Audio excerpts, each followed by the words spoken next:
Edson Barboza, now 12 UFC wins, might have the greatest highlight reel in the history of this lightweight division, at least, which is just so amazing.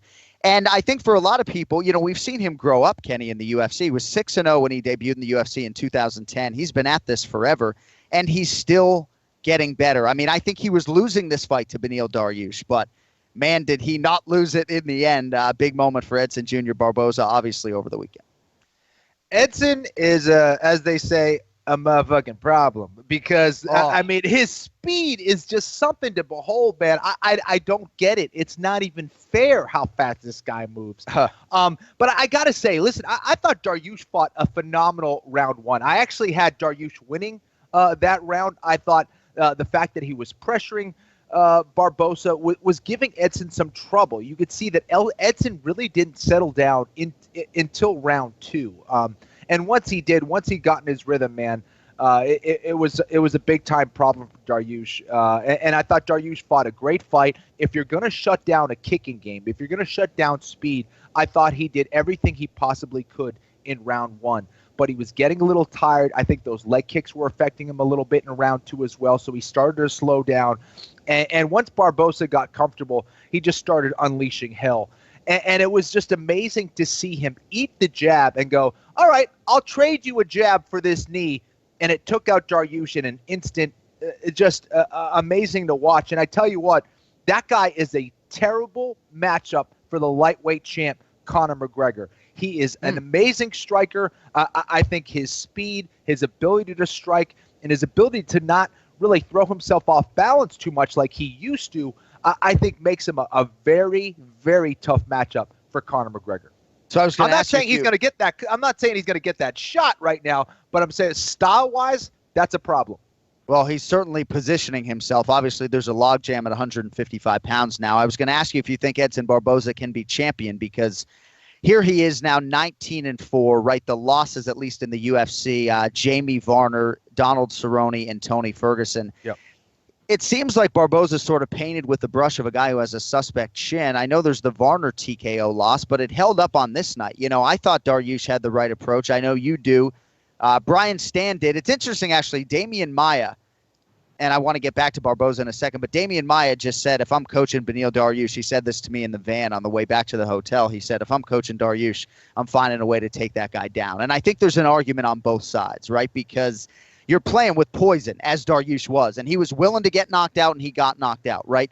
He got a lot done. He was winning the fight. But I think to outlast Edson Barboza on the feet over 15 minutes strategically has some holes in it, too.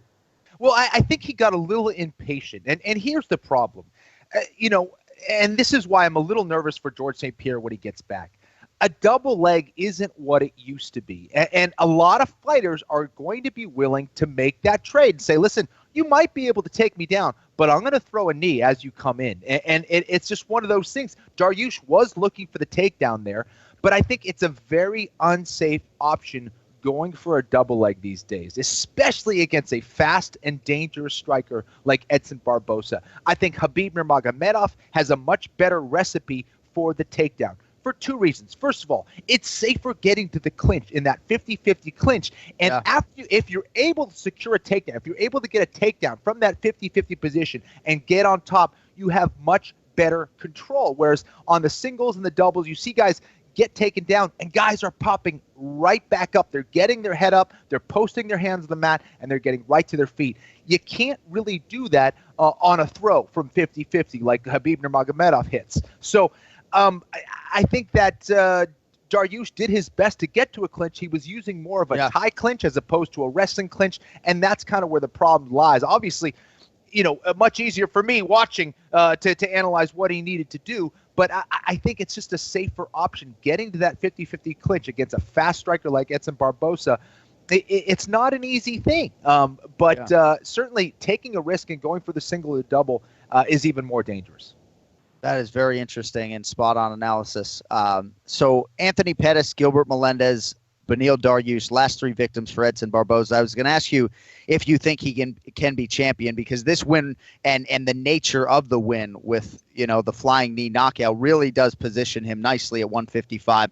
He's unbeaten since the loss to Tony Ferguson, obviously, which proved to be a difficult matchup, and I think Ferguson might be the best 55er in the world right now. Khabib obviously is there, and Conor is lurking as the champion. What do you think's next for Barboza, and can he be the UFC champion if things fall according to plan? I really think he can. I think he beats. I think he can beat Dos Anjos. Well, Dos Anjos is now going to fight at welterweight, but he's currently number 4. I think he beats Alvarez. And I truly think this. I think that if he's able to stop the takedown game of Ferguson, I really think he's the better striker. We saw Ferguson take a lot of damage in that Barboza fight. Yeah. I think Ferguson did, obviously is just a killer and just would not stop moving forward. And I think Barboza kind of folded to that pressure a little bit, got tired, and Ferguson just kind of outlasted him and caught him on the ground. And Nurmagomedov, I think he's the toughest style matchup for Barboza. But Barboza's wrestling is looking much, much better. I think on the feet, I think he beats all of those guys. And yes, I do think he can be a champion. The way he matches up against McGregor right now, I think that's McGregor's probably toughest striking matchup right now. Maybe, Conor's a phenomenal boxer. I think he's probably a little bit cleaner of a boxer, but he's not as fast and he's not as powerful as Edson Barboza.